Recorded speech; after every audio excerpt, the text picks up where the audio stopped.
You guys may be wondering, that is the Joe Moore Award over here. Pete Sampson, he posed for 2 of those. Well, it was hard to carry in. He couldn't carry it in, but he could pose for it. So we were awarded that yesterday, so it was an exciting award as the offensive line of the year, so we're quite proud of that. That will be displayed here for the next year. Let's talk about signing day. Be hard-pressed to find a college football program that signed 20 players today. And so in my estimation, this is probably the #1 recruiting class in the country if you talk about signed players. You guys can do the research. I'm sure you'll dig in deep and look. But we're really excited about it, obviously, to have 20 signed. And also in December, here at Notre Dame, is no easy feat. It requires so many people coming together because you also have to do the work academically and be given the thumbs up that you're coming to Notre Dame. And so this is a remarkable class, not only on the playing field, but in the classroom as well. To be committed and signed to Notre Dame means that you have to do both the work on and off the field. And again, to that end, this is a culmination of work that when we talk about each individual in the recruiting process, some we've recruited for as little as 9 months, but some as long as over 2 years.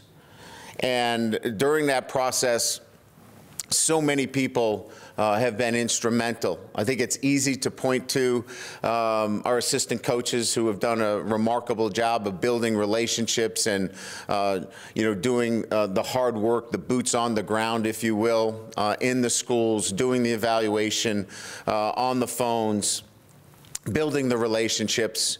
But I want to start with our recruiting office and our director, Aaron Kearney, who sets the plan, if you will, and puts the plan in motion. Did an incredible job, and his staff, Jasmine Johnson, who handles our operations and our on-campus recruiting. When you visit Notre Dame, you really have to make a strong impression. And she does an incredible job. Our graphics, Chris and Ryan have done, great jobs. We have a great story to tell. So it doesn't just have to be pictorial. Within that graphics, we have a story that we can tell behind it. And Chris and Ryan have done an incredible job. Katie Myers through our social media, again, being able to connect with our students, student athletes on a day-to-day basis. She's done an incredible job as well. That office has really driven this recruiting process. Mike Elston started the process as our recruiting coordinator, really set the table for where we are today, and Brian Polian came in and finished this off. So both of those guys deserve a great deal of credit for coordinating and really driving this in terms of getting our coaches on the road, targeting them. Dave Poloquin, incredible job of pushing us in the right position, who we needed, position groups, working with the limitations that you have relative to scholarships and making sure that we were filling our needs. And probably some of the more difficult areas, preparing our players for what it's like in the interviewing process for admissions. And Dave does a great job there as well. Don Bishop and Bob Monday from our admissions office, Don and Bob, they are on call when our players come to campus, and they're meeting with our recruits. I don't know that that is a normal occurrence where you get your director and your vice president meeting with your recruits when they come on campus. And to have 20 signed, they are involved in that process. I mean, that says a lot about this class to have Don and Bob involved in it. Adam Sargent from our academic support is here meeting with the families, talking about, you know, how we are going to graduate their son. And then finally, Jack Swarbrick, our athletic director, is intimately involved in everything that we do.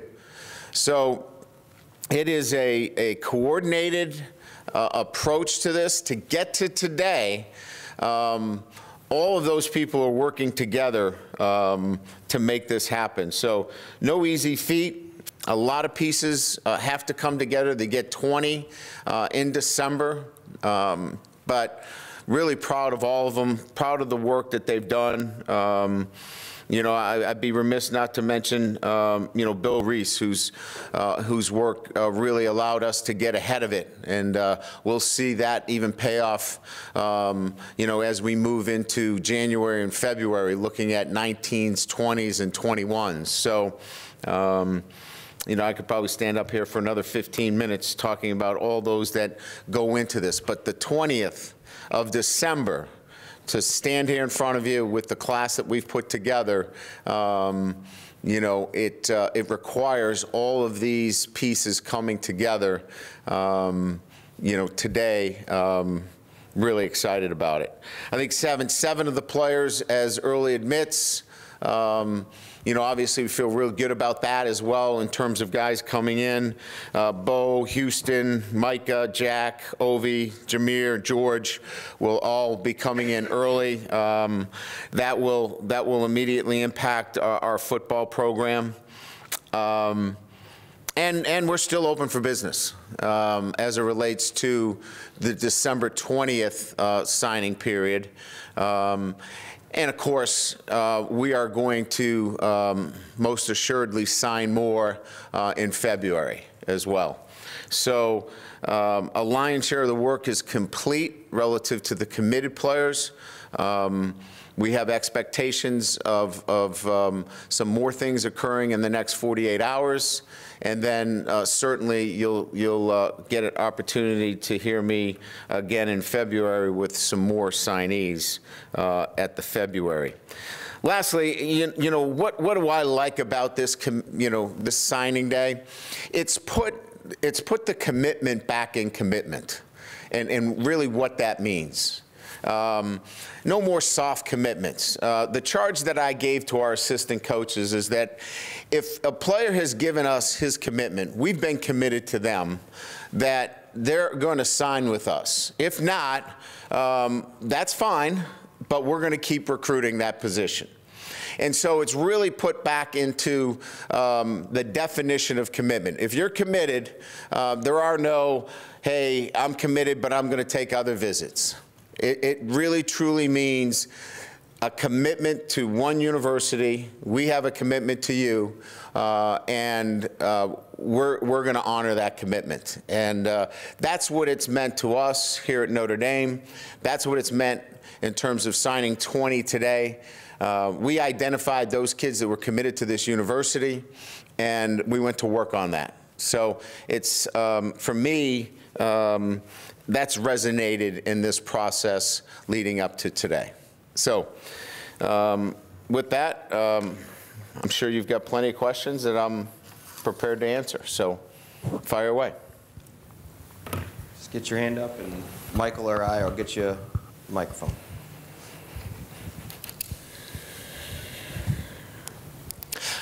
No questions. I did such a thorough and complete job in my opening remarks.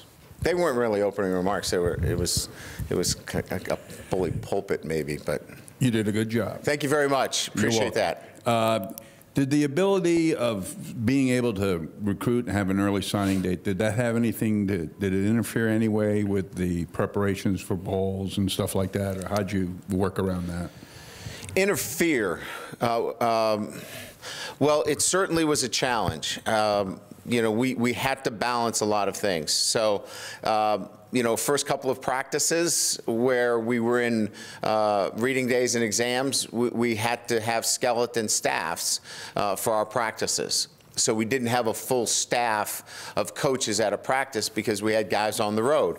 So it was a coordinated effort that we had to go into this process knowing that we had to prepare our football team for a bowl game, as well as continue to recruit leading up to today. Continue to train our football team through exams as well. So there was a balancing act that we had to certainly put together. I wouldn't say interfere as much as we had to really be smart in putting a plan together. There are some people who have voiced an opinion that they weren't quite sure they liked the early signing date. What is your feeling on it? Is there anything that you would change, would like to see maybe tweak or anything else like that? No, I think the way it's set up right now, it's worked out the way I thought it would. You know, there was going to be a lot of work on, you know, leading up to this.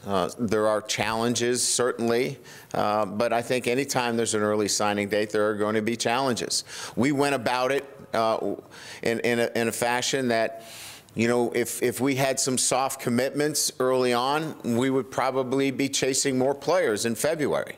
And maybe that might be the case next year. But the way our class was set up this year and the way that we recruit to Notre Dame, you know, it's set up really nice for us this year. For me, the parameters of what has been laid out, everybody knew what they were. So there was no confusion as to what the parameters were leading up to this.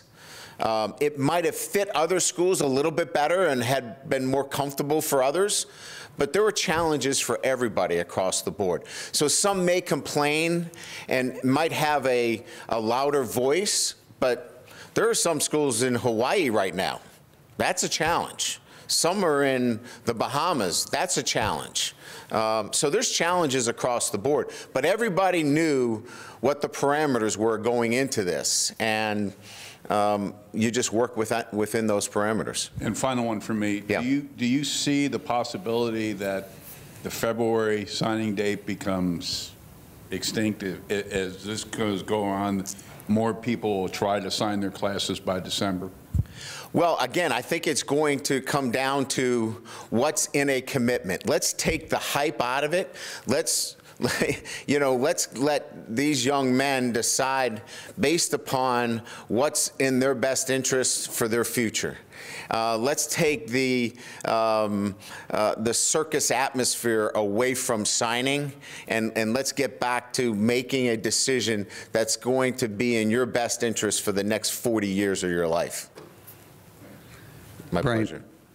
Kind of a follow-up to that. I mean, how good does it feel just from an organizational standpoint and a workload standpoint not to have to go on the road and continue recruiting these 20 extra guys? Yeah, it is a huge, from a organizational standpoint, it really allows us to accelerate and reach out into, 19, 20, and beyond. So, you always feel in recruiting, Tim, that you're always a click behind. You're always trying to get ahead of it. This is the first time where you truly feel like you're about to get ahead of it for the first time when you do I this. know that it worked well for you guys, but I think by the end of this Saturday, 13 bowl games will have been played, so 26 teams were preparing for a bowl game, while trying to hit this mark in recruiting. Can you imagine, and I know Notre Dame rarely plays before Christmas, but if you had a game tomorrow or Saturday, how it all would have worked out? It's certainly much more of a challenge, but I think that goes to what you need to do in the spring and the summer leading up to what is a commitment. What is a commitment? And so I think it comes back to, how you handle commitments. Are they soft commitments? If they are, let them continue to see other schools and move towards the ones that are committed to your university. And I think that goes back to my final comments, that I think it clears up a lot of the uncertainty in this process of guys not committed when they should be still visiting other schools and saying that they're soft verbals. That never made any sense to me. I know you guys as coaches don't pay attention to 3-star, 4-star, 5-star per se, but you know who offered scholarships to the players that you're recruiting. Pretty much. If yeah. I asked you to name a couple of underrated players in this class based upon their scholarship offer list or whatever their star ranking is, who would pop to mind for you? Well, for us, it's generally the guys that don't get into profiled national competition. You know, I know everybody knows about him, but Phil Jakovic, for example, right? He didn't get into a lot of national competition. I think he's the best quarterback in the country. You know, he's somebody that. You know, I could put up against any quarterback that I've ever seen. You know, that's one. Somebody that maybe because of where he is in the country, you know, Tariq Bracy is a young man that I think if he's in a metro area, his recruitment probably blows up. You know, but he's in an area that it doesn't get quite the attention. You know, won a state championship, and a lot of people still didn't know who he was. So one, you know, everybody probably knows his name, but he didn't do a lot of the camp circuit. And then one that is not in a geographical center, but is an outstanding player. Those two stand out to me. Thank you. Brian, can you describe what Mike Elco brings to the table as a recruiter, both as an evaluator and a guy on the road? Well, I think, first of all, recruiting, let's just be honest about what this is about. It's first of all, knowing what you're looking for, right? Clearly making a decision and saying, that's who I'm looking for. So many times, and I've been doing this a long time, it's the inability to say, that's who I'm looking for, and going and getting that young man. It's this angst of, well, you know, I don't know if he can do this. Look, they're all 17. They can't do a lot of stuff. but let's go develop them. So Mike's ability to say, I know what I'm looking for. That's number one. And then two, grinding. Getting on the road and grinding it out. And being on the road every single day, being in the homes, knocking on the doors, being in the schools, and grinding it out. Recruiting's hard work. It's just being present and grinding it out. So there's one piece of it is being decisive and saying, that's who I want, and two, it's grinding it out. Now, along the way, he's got a great personality. He communicates effectively with that age group of whom we're recruiting, and we've seen that has paid dividends early on. With Houston Griffith, is he going to be a corner for you? Is he going to be a safety, something in between? What's your thoughts about? Well, I think Houston has the natural ability to play corner for us, but you know, look, we are going to bring in young men that have the athletic ability to play at corner, but you know, we're going to develop them, and as they progress in our program, we never close the door on where they can be best suited. As they move through the program and look towards a career at the next level. He could be a corner, he may play nickel for us, could be a safety at the next level, but he certainly has the skill set to play corner for us. I remember a few years ago, Tyler James dragged me out to a Pittsburgh Central Catholic game on a Friday night when you guys were getting ready to play Pitt.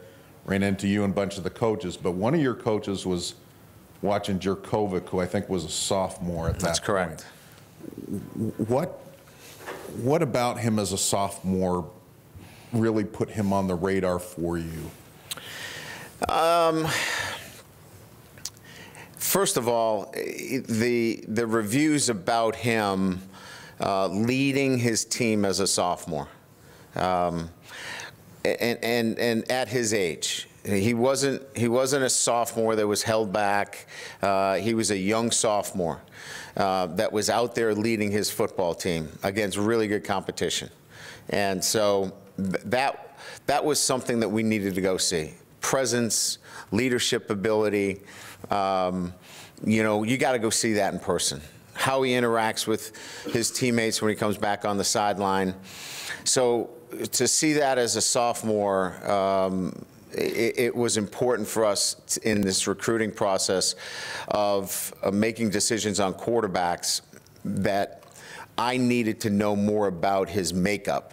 And that gave us the first glimpse of who he was and what his makeup was.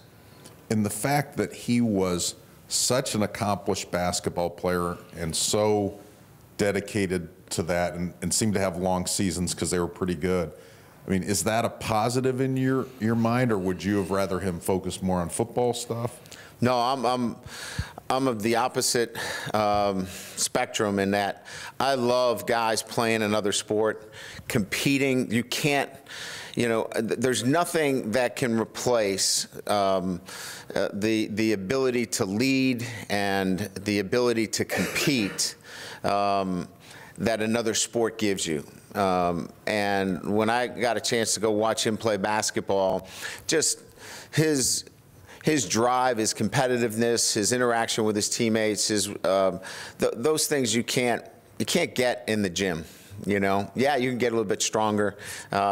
Certainly, you can continue to throw and build relationships in one-on-one, but you can't get those traits that separate the good from the great. Last one from me. I understand that there might be even a couple more guys this week, but as you get down to your last 3 to 5 players, are you looking for certain positions? Are you looking for best player available? How are you kind of finishing off the rest of the cycle? You know, I think defensive back is still in play for us. Offensive line is still in play, and then best player available. I think I would probably highlight them in that fashion: defensive backfield, offensive line, and then best player available. Brian, up here. Yes. In terms of targeting a guy early that you really liked, and then just going out and zeroing in on Derek Allen would be high on that list. Do you remember what your first impression was of him, or when Elco brought him up to you initially? He was the first guy that we saw that had the ability to cover man-to-man, play the ball in the air, and get the ball down on the ground with his size. And so that was the trait that we had to have in this class. It was a must. It was underlined like 5 times. We have to find this player. So it was all in on that type of player. And when we saw that trait, it was just, in terms of our efforts, they all had to be focused in that direction when we saw those traits, coupled with great student, great character, all the other intangibles. It was a home run for us. And I know we've spent a lot of time talking about early signing period, but 7 early enrollees, which is the most that you've had, I think Notre Dame has ever had. How That's significant correct. is that, particularly at linebacker, a position where you're looking to sort of restock? Yeah, I look, the early enrollee piece has to come together almost at the same time as our recommendation and the player being on that track. So it doesn't come with this: hey, there's a linebacker, we're going to go tell him to be an early enrollee. So let's be clear on that. There has to be an alignment in that fashion. And in this instance, for the most part, that happened with the linebacker crew in the same fashion as our recruitment of it, more so than we went and dictated that through the recruiting process. I'm just curious, big picture, have you gotten, I don't know if aggressive would be the right word, or more comfortable with the 85-man limit, trying to get a little bit ahead of that so you don't find yourself with 79 scholarship players when training camp kicks off? Well, it is a reality within, you know, our situation here at Notre Dame is that, you know, we have not been at that 85. So we've been more aggressive this year with that. I never feel really comfortable with it, to be quite honest with you, but I've had to get over that. You know, we could count back to 31 scholarships. That gets me queasy, to say the least. So, yes, to answer your question, we've consciously been more aggressive in that fashion. Thanks. Front row. You mentioned a little bit what you're still looking for, obviously, in this class. You signed one defensive end in Justin Ademilola. Do you think there's a real need in this class to get another pass rusher, or would you be satisfied with just him if that's the way that it went? Listen, if we had targeted and profiled in that targeting, profiled the right fit for Notre Dame, we would have taken another pass rusher. We think next year's class is a group of players in there that really fits a lot of the needs and profile of a Notre Dame defensive player at that position. We're not going to take somebody just to take somebody in this class at that position. So it has to do certainly that there isn't, you know, there's a need there, but if the fit's not there, we're not going down that route unless the right fit's there. We think that there's a really strong class in that area next year. You've already addressed a lot of the defensive standouts you have in this class. Do you think this is maybe the highest ceiling of a defensive class that you've had in your time here? Yeah, I mean, I think there's no football coach that comes to signing day doesn't feel great about his class, right? They're all singing the praises. Here's what I would say, is that this is a unique class in that in December, this group has gotten an affirmative response academically and has the ability to impact immediately. I don't know, from a defensive standpoint, there's not many of these guys that we go and say, these are projects. These are guys that we think can play and academically have been given a thumbs up in terms of the work that they're doing. That's pretty darn impressive in December. Coach, when you talk about building a championship defense, when you look across the country, one of the key ingredients is kind of just right up the middle and playing good on defensive tackle. Brought in a good group last year. 2 guys played. Darnell Ewell's still there. It's just the second year in a row. It's kind of the first time you guys have really had 2 straight years of strong interior play. Can you just talk about the 2 kids you're bringing in, Jason and Jamion? Well, you know, we feel like, you know, first of all, let's start with Jamion. You know, Jamion has the ability to play the shade for us. You know, he has that ability to lock out, hold the point, but also has that quickness at the position. He's going to be a 300-plus player at that position where you've got to have the ability to hold the point in there. And then Jason has a little bit more of the length and athletic ability, if you will, to play the 3. So they were a great complement in terms of a shade and 3 that we saw out there early on. We just thought that they complemented each other very, very well. Do you feel like they're players that can come in and, you know, in the past, different schemes? You've kind of played some different schemes over the years, Coach Diaco and the Coach Van Gorder. It seems to me this defensive tackle position is one that requires guys that can make plays on their own first, not set up plays for linebackers. Do you feel they have the ability to bring that to the defense? Well, I think both of them, you know, if you look at Myron and Kurt, they have similar traits that, you know, I think as time went on, I thought we saw Myron got the jump in terms of his ability to play and make plays early, and then Kurt came on late in the year for us. I think you're going to see both of these guys have a similar track where they both are going to have a learning curve, but they're both going to be able to impact what we do at the defensive tackle position. I know you don't often recruit in football. It's a little different in basketball. You don't necessarily recruit to replace a guy that's leaving. You know, you don't necessarily recruit to replace seniors, but you're going to lose Niles and Greer. Next year, Tavon's going to be in his last year of eligibility. Drew's going to be in his last year. So there's kind of that need, I would imagine, to replenish the depth chart at linebacker. Do you guys feel like you've met your needs from a depth standpoint, but also kind of fit into what you guys do defensively?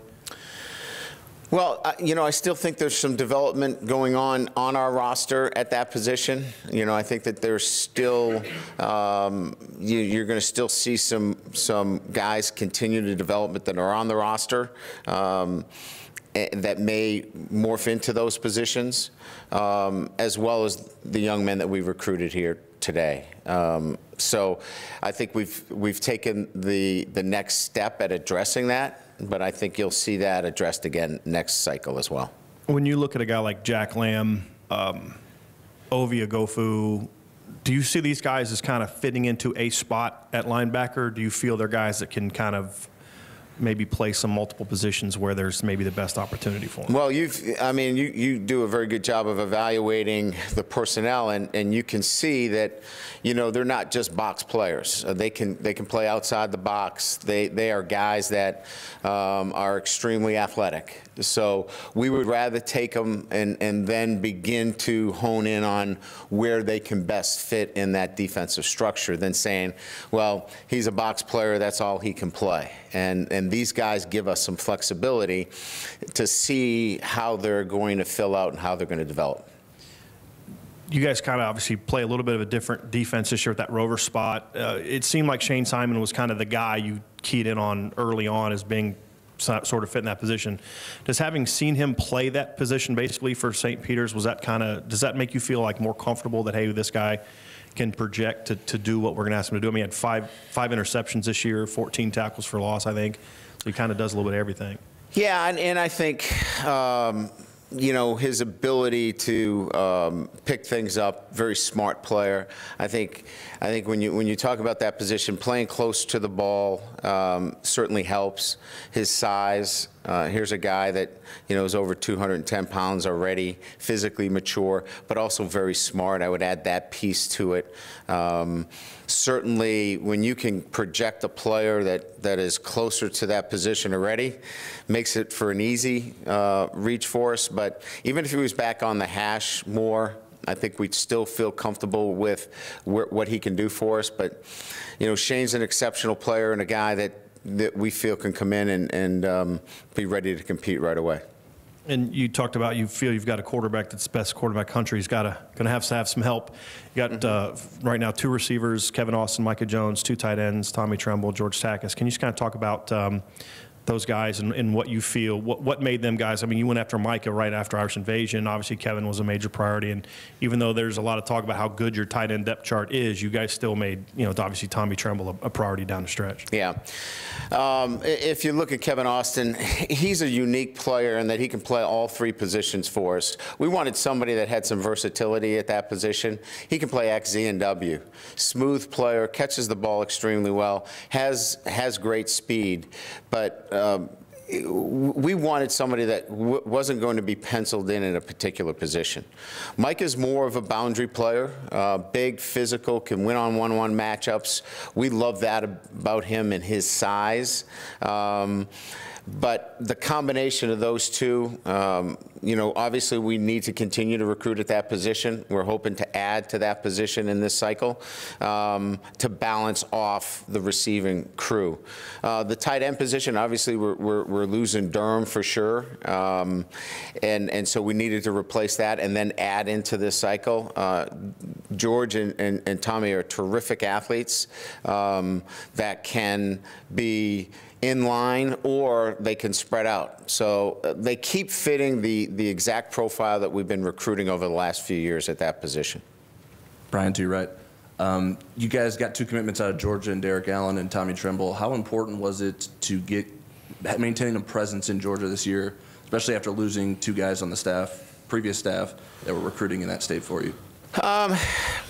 You know, I don't know that losing somebody from the staff really hurts us in the state of Georgia as much as, look, everybody recruits in Georgia. There's players coming out of Georgia from Assumption College, you know, my alma mater, that went to the Division II playoffs. Got nobody's response on that. That's okay.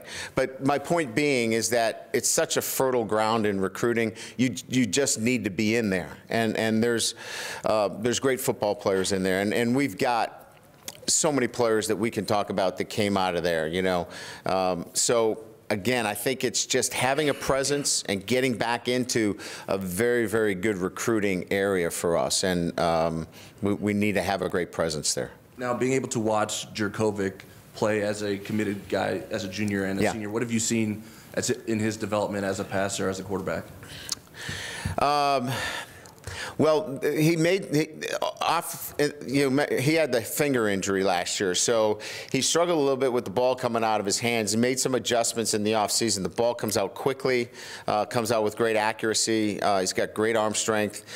This year they spread the field with massive splits, and the ball was going all the way out to the numbers with great accuracy and speed. And so what we saw in this past year was just a really quick release. And then we saw the ability to run the offense at the line of scrimmage. You know, get into the right plays, run the football, just a complete control of what was going on out there. Really a clinic at times. You spoke about Mike Elco, what he brings as a recruiter, as a defensive coordinator. What does Chip Long bring as the offensive coordinator in terms of recruiting? Again, Chip works hard. I mean, he's, again, somebody that is very confident in his ability to go out, identify who he's looking for, and then, cast the net and go to work. And look, those two are the 2 new coordinators, so there's going to be a lot of questions about them, and rightly so. I mean, you don't know a lot about them, but that was their reputation coming here as well, because that's part of the questions that I would ask in the in the interviewing process. These guys are good recruiters. They were good recruiters before they got here, and they work really hard at it in this process. And then lastly for me, you talked in the offseason about how you sort of refocused yourself in the role as head coach. Did that have any impact in terms of your outlook on recruiting, and did you have any changes in the way you went about recruiting in this last recruiting cycle? It just made it more important with a December 20th signing date that I was in every home, and it was more pressing, to be there and to be on it and to be more aggressive in the process. I think that just required me to be on the road in those homes, and I kind of liked it better that way, because when you stretch it out to February, then your players are back on campus, and you're pulled in a lot of different directions. I'd rather just let's go. It was a lot better for me to just focus on recruiting. We obviously had to balance our schedule back here a little bit, but I enjoyed it more so in that we were in a shorter window, and it was just let's just get after it.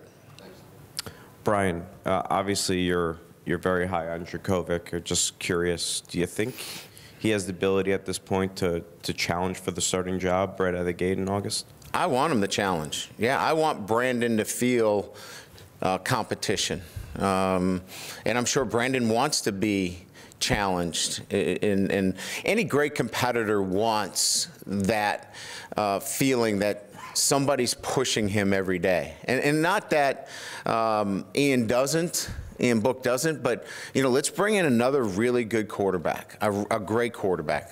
That's our job here at Notre Dame. And I'm not doing a good enough job if I don't bring in a great quarterback to challenge the incumbent quarterback. And if that threatens Brandon, then he's not the guy I think he is. I'm pretty certain he's going to be excited about Phil being here in the competition. And then who are some of the other guys that you think could challenge for starting jobs? Oh, that's always a tricky thing, you know. I mean, talking about these guys that haven't even graduated from high school. Look, I would tell you that, you know, the defensive players, the safeties, the corners, I think we all know that that's going to add competition to those ranks, which is going to be a healthy situation for us. I think we know that. That's what kind of jumps out at me right away in terms of the competition. You know, running backs are always guys that, you know, Jameer Smith's going to come in, and if he's got it, you know, you play freshman running backs. You know, I don't know if he's going to beat out all those guys, but I would never tell a freshman running back, hey, you're coming in a red shirt. You let those guys go. If they're good enough, they can play. So those are kind of the guys that, and then all the receivers, to be quite frank with you, they all got to come in and compete for starting positions. And that's how I've articulated it to them. The DBs come in and compete for starting jobs. Wide receivers come in, compete for starting jobs as well as, so all those skill areas, I guess. It's a little bit harder at, you know, the offensive line, you know, although we saw it this year with Hainsey, which was kind of a, you know, anomaly, if you will. But I think those skill have got to come in and compete for starting jobs. Cool. Good. All right. Thank you, everybody.